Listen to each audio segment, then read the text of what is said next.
Là où les avions embrassent le ciel, l'avidité creuse son lit sans appel. C'est un tableau digne d'un roman noir. L'aéroport international de Douala, poumon stratégique du transport aérien camerounais, est aujourd'hui encerclé par une anarchie foncière glaçante. Voilà une maison juste derrière nous qui est en 0 pas de la zone d'exploitation de l'aviation légère. Donc cette maison, c'est un site potentiel de tir de lance-roquettes. Je peux vous dire, si vraiment quelqu'un mal intentionné se place là-bas, il a l'accès. Sur une superficie initiale de 1218 hectares, près de 400 hectares sont désormais occupés illégalement par des privés. Ces constructions, parfois situées à quelques enclavures des pistes, sont une menace gravissime pour la sécurité des avions, des passagers et des riverains. Surtout à Douala, l'espace vide est convoité. Même la route là, ils veulent occuper. Dès qu'il y a un espace vide, chacun veut s'installer. Les gens construisent ici même la nuit. Quand vous arrivez quelque part, quelqu'un occupe un espace public. Après vous surprenez, il y a déjà une maison. Ces enfants, ils dorment. Qu'est-ce qui s'est réellement passé? La réponse se trouve dans une toile complexe tissée par des individus sans scrupules et tous véreux. Ils ont osé morceler le titre foncier de l'aéroport, un bien public stratégique pour le vendre à des privés. Ces pratiques scandaleuses, souvent réalisées sous couvert de faux documents et de complicité institutionnelle, traduisent un mépris flagrant pour les lois foncières et la sécurité nationale. Nous nous retrouvons aujourd'hui avec des individus qui ont les morcellements sur le titre foncier de l'aéroport, des titres personnels sur le domaine aéroportuaire. L'autorité aujourd'hui est au tribunal avec certaines familles. L'autorité érige les barrières de sûreté, comme j'ai si bien expliqué, pour protéger les zones sensibles contre toute intervention illicite.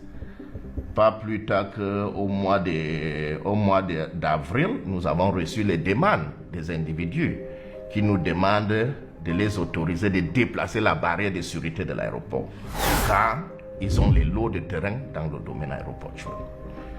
Mais je remercie du fait que l'autorité n'est pas prête à baiser les bras.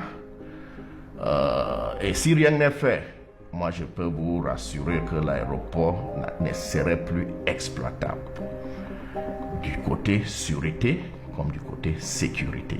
Plus alarmant encore, l'autorité aéroportuaire se trouve aujourd'hui engagée dans une bataille judiciaire contre certaines familles qui revendiquent ces parcelles illégalement acquises. Ces procès, bien que nécessaires, révèlent une lenteur administrative et un manque de fermeté dans la gestion de ce patrimoine stratégique. Ce n'est pas la clôture qui est au niveau de la piste là, qui fait la limite de l'espace aéroportuaire. L'espace aéroportuaire va au-delà de cette clôture. D'abord, il faut condamner aussi la complicité de nos chefs traditionnels. Mais même parfois, je dirais peut-être quelques agents véreux de l'administration. Parce que vous verrez que dans un espace public, quelqu'un se retrouve avec un titre foncier. Mais je ne peux pas moi-même me condamner. Je dis seulement que je regrette parfois ces attitudes-là de nos collaborateurs. Quand l'homme convoite ce qui n'est pas sien, c'est l'avenir collectif qui l'éteint. Le danger est réel et immédiat. Ces habitations anarchiques, construites sans respect des normes de sécurité, représentent une menace directe pour les avions en phase de décollage ou d'atterrissage. Les interférences possibles, allant des projecteurs mal orientés à la présence d'objets volants non identifiés, augmentent le risque d'accident. De plus, la proximité de ces constructions favorise des activités criminelles comme le trafic de marchandises illicites ou l'intrusion de personnes non autorisées sur le tarmac. En cas d'urgence, l'absence de zone tampon autour des pistes pourrait compliquer les interventions de secours. Une partie de l'aéroport sensible, comme la piste d'atterrissage,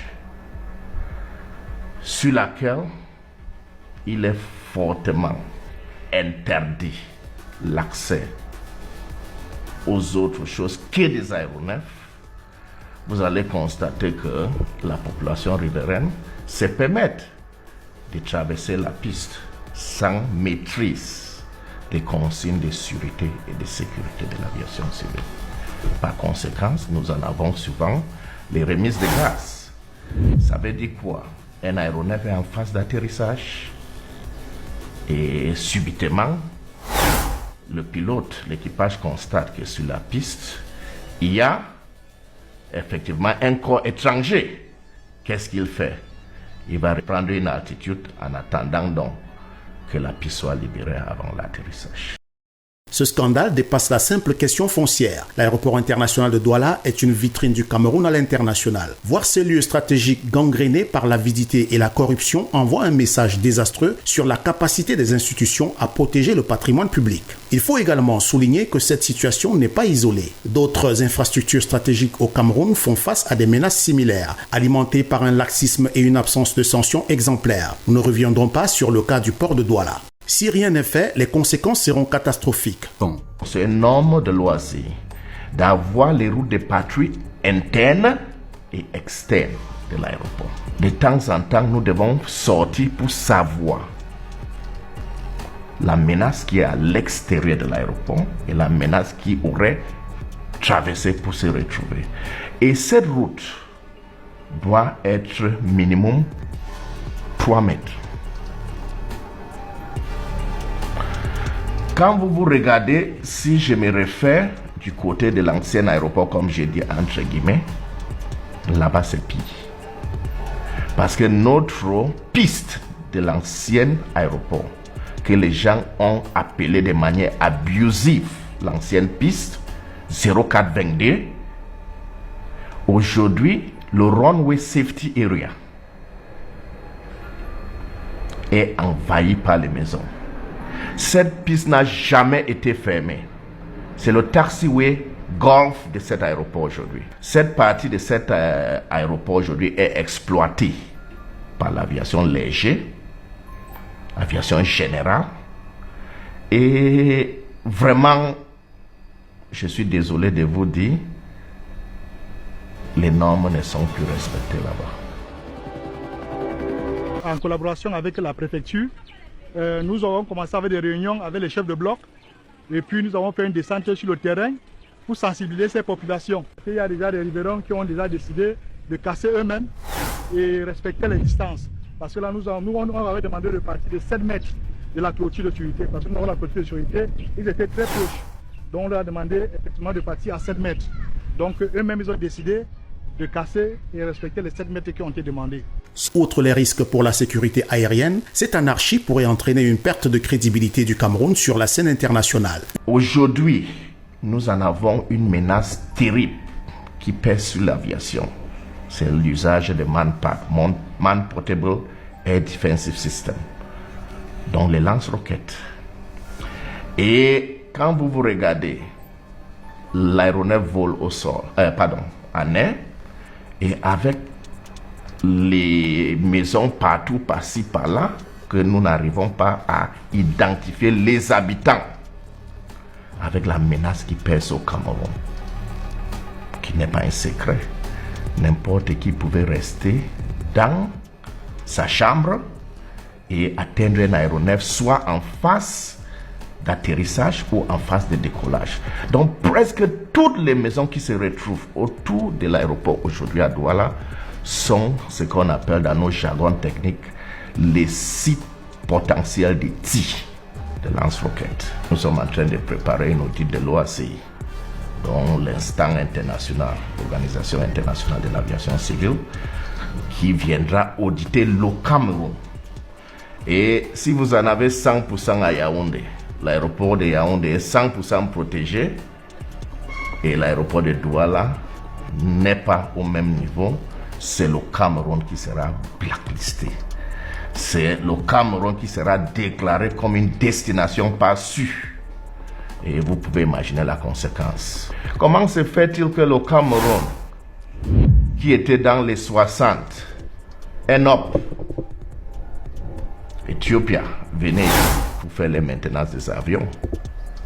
Mais aujourd'hui, Boeing a déporté les hangars de maintenance qui étaient au Cameroun et nous partons aujourd'hui en Éthiopie pour faire les maintenances. Tout ça, ce sont les conséquences de la non-sécurisation de nos activités de l'aviation. Je peux vous dire, les textes sont là, mais c'est l'implémentation qui fait défaut.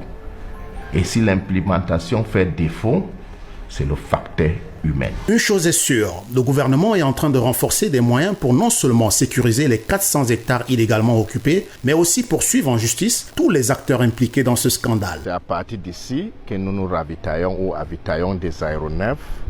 Malheureusement, aujourd'hui, notre système Hydran, qui permettait de ravitailler les avions directement à partir de la piste, avait eu des soucis dans les années antérieures.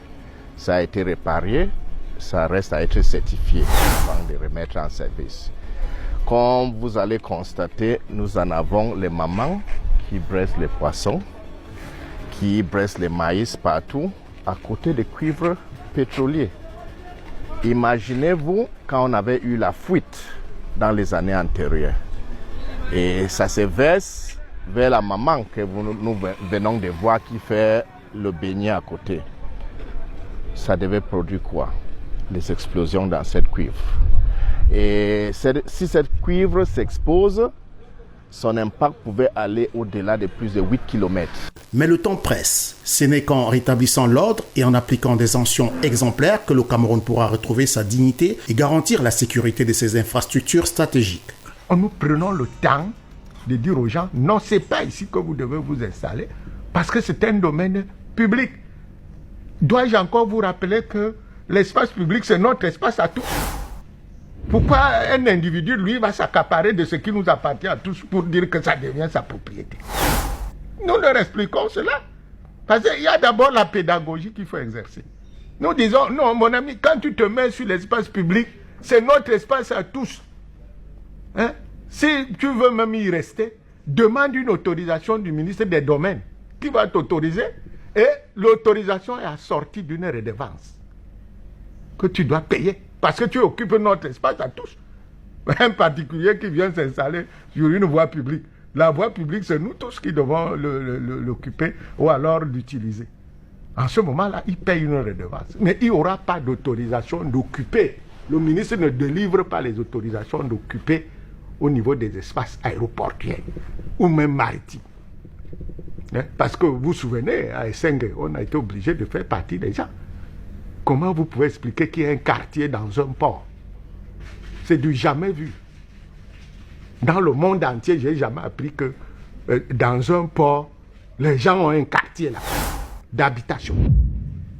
Donc nous étions obligés de faire partie, ces gens-là, avec des désagréments que ça peut créer. C'est la même chose à l'aéroport international de Douala. Nous sommes à la 3e phase. Et ces actions vont se poursuivre. Elles vont se poursuivre parce que la 3e phase sera bientôt implémentée. Et avec d'ailleurs beaucoup de bonheur. Et ce sera un peu pacifique. C'est-à-dire on n'aura pas à sortir nos muscles.